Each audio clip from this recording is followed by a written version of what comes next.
सफलता एक खेल है। आप जितनी ज्यादा बार इसे खेलेंगे उतनी ही ज्यादा बार आप जीतेंगे, उतनी ही ज्यादा सफलता से आप इसे खेल सकेंगे। हेलो दोस्तों, मैं हूं विवेक और स्वागत करता हूं आपके अपने YouTube चैनल बेहतर स्टडी में। दोस्तों, इस वीडियो में बताई गई बातें एवं विचार दुनिया के सुप्रसिद्ध नेटवर्कर एवं बिजनेसमैन एलन पीज के हैं। एलन पीज ने काफी मेहनत करने के बाद अपने अनुभव द्वारा सवाल ही जवाब है नामक किताब को लिखा। यह किताब लोगों के बीच काफी लोकप्रिय हुआ। दोस्तों, अगर आप नेटवर्क मार्केटिंग की किसी भी कंपनी में ज्वाइन होकर व्यवसाय की शुरुआत की है तो यह वीडियो आपके व्यवसाय करने में काफी मदद करेगा। तो देर न करते हुए आइए हम एलन पीज के विचार को जानते हैं।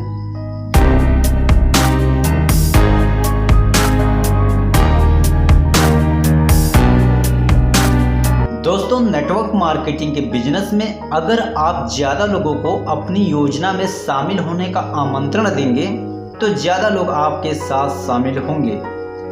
जितनी ज़्यादा बार आप उन्हें शामिल होने का आमंत्रण देंगे, आप अपने आमंत्रण देने की अपनी कला को उतना ही बेहतर करते जाएंगे। आपको ज़्यादा से ज़्यादा लोगों को अपने साथ जोड़ने का आमंत्रण देना है। दोस्तों, अब हम जानेंगे एलन पीज के नेटवर्क मार्केटिंग के कुछ नियमों के बारे में। इनका पहला नियम है ज्यादा लोगों से मिलिए।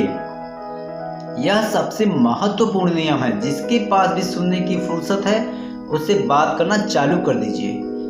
इस मामले में घमंडी या बहानेबाज मत बनिए जो अच्छे संभावित ग्राहकों को छांट कर नकारने की कोशिश करता है। अगर संभावित ग्राहकों की सूची पर नजर दौड़ाते वक्त आप यह सोचने लगे कि ये ज़्यादा उम्र वाला है, ये ज़्यादा युवा है, ये ज़्यादा अमीर है या गरीब है, ये ज़्यादा दूर है या नज़दीक है, ये ज़्यादा स्मार्ट है, भद्दा है आदि, तो समझ लीजिए कि आप असफलता के मार्ग पर जा रहे हैं। आपको बिजनेस जमाने के शुरुआती दौर में आपको हर एक से बात करने की ज़रूरत है, क्योंकि आपको अभ्यास की ज़रूरत है। जब आप अपने व्यवसाय को बारे में हर एक से बात करते हैं तो औसत का नियम यह सुनिश्चित करता है कि आप सफल होंगे। हो सकता है कि आपका वेशभूषा तथा व्यक्तित्व बढ़िया हो तथा सराहनीय हो, लेकिन आपकी प्रस्तुतियों की संख्या ज़्यादा नहीं है तो आपका प्रदर्शन सामान्य ही रहेगा। इसलिए हर एक से मिलिए और हर एक से बात कीजिए। इनका दूसरा नियम है औसत के नियम का प्रयोग कीजिए। औसत का नियम जिंदगी के हर क्षेत्र में सफलता दिलाता है। इसका मतलब है आप किसी काम को बार बार एक ही ढंग से करते हैं और परिस्थितियां सामान्य रहती हैं तो आपको मिलने वाला परिणाम भी एक से होंगे। एलन पीज उदाहरण देते हैं कि जब मैं छोटा बच्चा था और घर घर जाकर 20 सेंट में घरेलू स्पंज बेचता था, मैं शाम 4 बजे से 6 बजे तक जिन 10 दरवाजे को खटखटाता था उनमें से 7 दरवाजे ही खुलते थे। उनमें से भी केवल 4 लोग ही मेरी प्रस्तुतियां सुनते थे और मात्र 2 लोग ही मेरे स्पंज खरीदते थे। इस तरह मैं 2 लोगों से 40 सेंट कमा लेता था। यह 1962 में अच्छी खासी रकम थी एक 11 वर्षीय लड़के के लिए। मैं 1 घंटे में आराम से 30 दरवाजे को खटखटा सकता था और इस 2 घंटे की अवधि में 12 स्पंज बेच लेता था, जो $2.40 के बराबर रकम थी।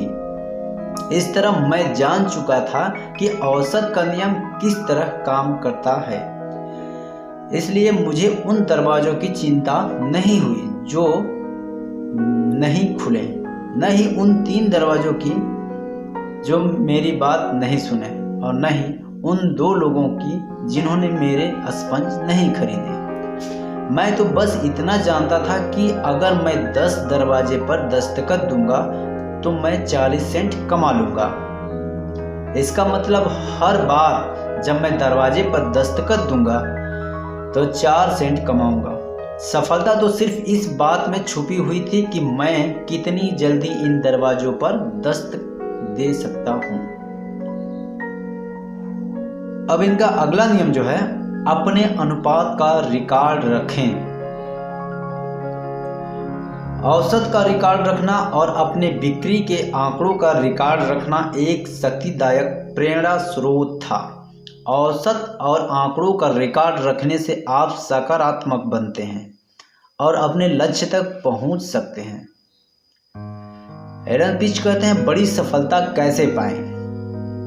20 साल की उम्र में मैं सेल्समैन के रूप में बीमा कंपनी व्यवसाय में आया। 21 साल की उम्र में सबसे कम उम्र का व्यक्ति था। पहले ही साल में $10 लाख से ज़्यादा बीमा बेचा था। मैं 10 संभावित लोगों को कॉल करता था। उनमें से 5 लोग मिलने का समय देते थे। उनमें से केवल 4 ही व्यक्ति मिलते थे। 5वां व्यक्ति या तो अपॉइंटमेंट कैंसिल कर देता था या सुनता ही नहीं था, या ऐसी कोई आपत्ति उठा देता था जिसकी समस्या का समाधान मेरे पास नहीं था। इन मिलने वाले 4 व्यक्तियों में से केवल 3 लोग ही पूरी तरह से मेरी प्रस्तुति सुनते थे और उनमें से भी केवल एक ही मेरा सामान खरीदता था। इस तरह मैं $300 कमा लेता था। मेरा पूरा ध्यान इस बात पर रहता है कि 5 लोग मुझसे मिलने के लिए हाँ कह दें। मेरा ध्यान उन संभावित ग्राहकों पर केंद्रित नहीं था जो मुलाकात के लिए आए ही नहीं थे, जिन्होंने मेरी प्रस्तुति सुनी ही नहीं थी, या उन 2 लोगों पर जिन्होंने मुझसे कुछ खरीदा ही नहीं। ये घटनाएं तो खरीदार को ढूंढने का एक जरूरी हिस्सा था।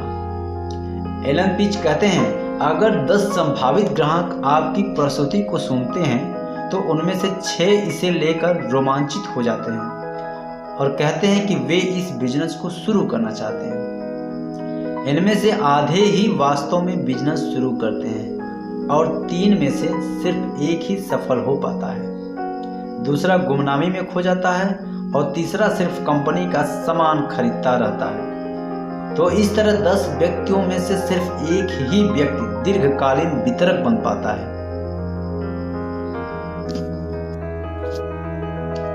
दोस्तों, अब हम जानेंगे एलन पीज के नेटवर्क मार्केटिंग के खजाने की 4 कुंजियों के बारे में। आखिर ये खजाने की 4 कुंजियां क्या हैं? जब आप अपने बिजनेस के बारे में लक्षित व्यक्ति से बात करते हैं तो संभावित ग्राहक आपकी हर बात पर आपत्ति उठाएगा, क्योंकि जो आप कहते हैं वह आपका निजी विचार है, उनका नहीं। आपके संभावित ग्राहक आपको तो जो बताएंगे वह सब सही होता है, क्योंकि वह विचार स्वयं उनका होता है, आपका नहीं।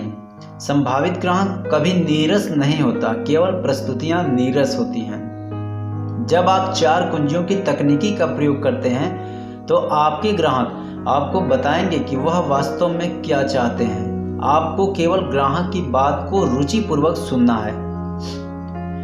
इनका पहला कुंजी है बर्फ पिघलाएं, और दूसरा कुंजी है सही बटन खोजिए, और तीसरा कुंजी है सही बटन दबाइए, और चौथा कुंजी है सौदा पक्का कीजिए। अब हम जानेंगे इनके पहले कुंजी बर्फ पिघलाएं। इस शुरुआती कुंजी का उद्देश्य है संभावित ग्राहक के साथ तालमेल बैठाना। यहाँ पर आप उन्हें अपने बारे में बताते हैं और उनके बारे में जानकारी लेते हैं, जब तक कि आप अपना विश्वास न जमा लें और अपने व्यक्तित्व को बेच न लें। जब आप विश्वास जमा लेते हैं तो सामने वाला आपकी बात अच्छी तरह से सुनेगा। इनका दूसरा कुंजी है सही बटन खोजिए। इस स्थिति में क्या होगा यह आपको पूरी तरह से तय करना होगा। हो सकता है कि आपका संभावित ग्राहक भावनात्मक रूप से खिन्न हो जाए, वह दुखी, रोमांचित या गुस्सा हो जाए, परंतु यह ध्यान रहे वह गुस्सा आप पर नहीं होगा। इस स्थिति में यह जान सकेंगे कि किस तरह व्यक्ति का प्राथमिक प्रेरणा घटक यानी कि प्राइमरी मोटिवेशन फैक्टर PMF खोजा जाएगा। हर आदमी 2 में से किसी एक कारण से प्रेरित होता है, लाभ प्राप्त करने के लिए या कष्ट से बचने के लिए। यहाँ पर संभावित ग्राहक आपको बताते हैं कि वे क्या लाभ प्राप्त करना चाहते हैं और किन कष्टों से बचना चाहते हैं। इनका अगला तीसरा कुंजी है सही बटन दबाएं। यहाँ पर आप यह बताते हैं कि आपकी योजनाओं, आशाओं, सपनों और डरों का समाधान है, जो अपने दूसरी कुंजी सही बटन ढूंढो द्वारा खोजे थे। 5 ठोस सोने के सवाल भावनाओं के तालों को खोलते हैं और ग्राहक को प्रेरित करते हैं कि वे अपने समाधान स्वयं खोजें। अगर आपने समाधान देने के पहले ही प्राथमिक प्रेरणा घटक को नहीं खोजा तो हो सकता है कि ग्राहक उस समय उत्साही हो जाए पर बाद में भावनात्मक रूप से प्रेरित या प्रतिबद्ध नहीं होगा। इसी कारण कुछ ग्राहकों का उत्साह कुछ दिनों बाद ठंडा पड़ जाता है। इनका अंतिम यानी कि नंबर 4 कुंजी है सौदा पक्का करें। अगर आप इन तकनीकों का पूरी तरह पालन करते हैं तो अब आपने ग्राहक से अपनी योजनाओं में शामिल करना कोई बड़ी बात नहीं। उनके भीतर खुद इतनी उत्साह पैदा हो जानी चाहिए कि वे बिजनेस शुरू करने के लिए बेताब हो जाएं। जब आपको लगे कि आपका ग्राहक बिजनेस शुरू करने का मन बना लिया है तो याद रखें, आप उसे तुरंत शामिल होने का निमंत्रण अवश्य दें। तो दोस्तों, आशा करते हैं कि ये वीडियो आपको अच्छा लगा हो, और अगर ये वीडियो आपको अच्छा लगा है तो प्लीज लाइक, शेयर और चैनल को सब्सक्राइब जरूर करें। वीडियो देखने के लिए आपका बहुत बहुत धन्यवाद। मिलते हैं अगले वीडियो में, तब तक के लिए नमस्कार।